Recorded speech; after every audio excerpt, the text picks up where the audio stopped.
me how significant will this peace plan, or so-called peace plan, play into your political campaign? It is one of the major issues that we are dealing, because our constituency, our people understand very well that the only real political power in the Israeli political map, the joint list, is the only real one who can defend the rights of the Palestinian citizens of Israel and the Palestinian people to get rid of the occupation. They understand very well that we need to strengthen the joint list in order to be able to face all the challenges that are coming up. So do you think this will bring voters? Yes, we are, of course, we are not depending only about what we think. We are planning, we are working very hard, campaigning to raise, first of all, the percentage of voters, to bring more people to the ballots, and to raise the number of mandates we have in the next Knesset. And let's talk about some other focuses. Will it be domestic violence, economic problems in the Arab sector, or will it be really the Israeli-Palestinian conflict? It's both. It's both, because our constituency also understand that the discrimination and the neglectance and the fact that the Israeli government, especially the last Israeli government headed by Mr. Netanyahu, has deepened those problems inside our society, did not do anything to prevent the crime and the organized crimes, and they understand that part of it, because we are not equal citizens, and we are not equal citizens because we are Palestinians. So the people understand deeply that they need to combine all those issues together. And Aida, we heard Knesset Speaker Yuli Edelstein just today come out to say that the Arab political parties are, quote, an illegitimate coalition partner due to their anti-Zionist platforms. Let's take a little listen to some more of that. Having anti-Zionist forces who openly support terrorism, who are praising terrorists who killed 10, 20, 30 innocent bystanders, uninvolved civilians, as they say, supporting them publicly doesn't turn even an Arab into a legitimate partner for a coalition.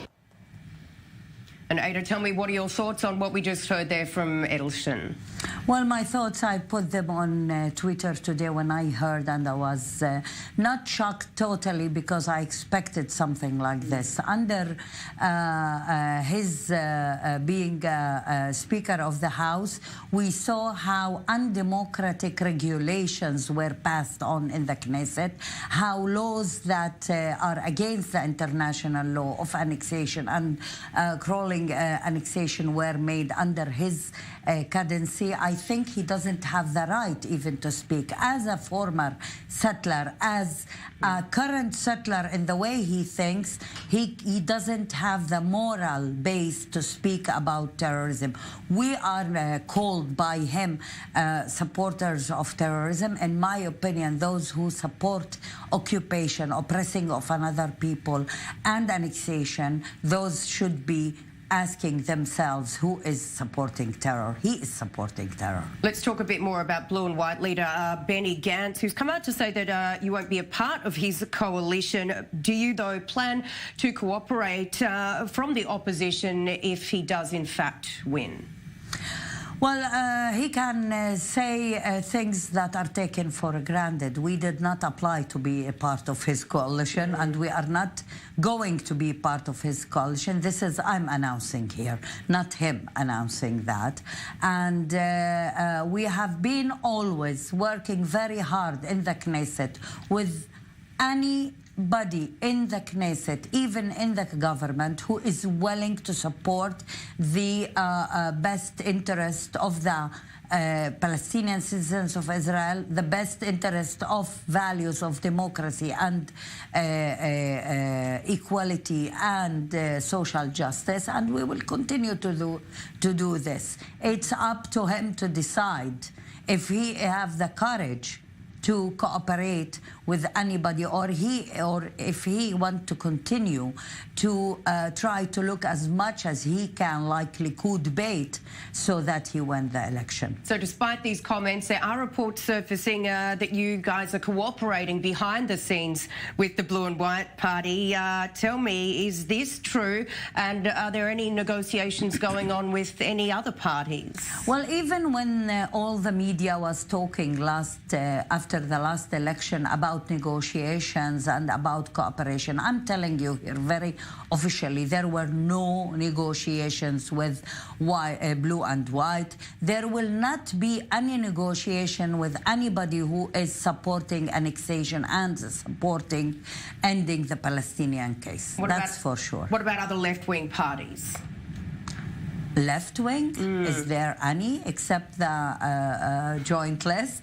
I think that whoever called themselves the Zionist left in this country have crawled to the center of the political map, and we are left alone in the left, and we are willing to accept any real democratic forces, leftist forces, to become their political home. And of course, as I said in the beginning, we have values and political positions. We are willing to cooperate with anybody who is willing to promote those values. So a merger with Meretz isn't out of the question? I think that Meretz have already decided with whom they want to merge. They had their coalition with the Labour Party. It wasn't on the table. It's not on the table now. It's not on the table now. Nobody is discussing this. They have chosen where to be politically, and we have chosen where to be. Let's go now to the Gaza border. Just today, more incendiary balloons were sent over the border into southern Israeli communities. Aida, tell me, do you think this type of action by Hamas is legitimate? Well, we have declared many times that we are not supportive, or we are even against any attacks on civilians, from both sides. Mainly, those attacks were in the past made also by the army against civilians in Gaza. We are against attacking any civilians. I think that it's about time also to say again that the main responsible for this is the continuous occupation, siege over Gaza, without a political agreement that end the occupation. For our regret, civilians from both sides will be paying the price. And Aida, we have been hearing for weeks now about a possible long-term ceasefire between Israel and Hamas. Tell me, do you support such a thing? Well, I support mainly political agreement that end eventually the occupation. I don't like the idea that the Israeli government think that they can postpone any such agreement under this ceasefire or that ceasefire in order to create, to use the time to create new facts on the ground. I would love to see the situation where reunification of the Palestinians and then getting into a political agreement that ends the occupation. Aida Touma-Suleiman, really appreciate your time this evening. Thank you so much for coming in. Thank you.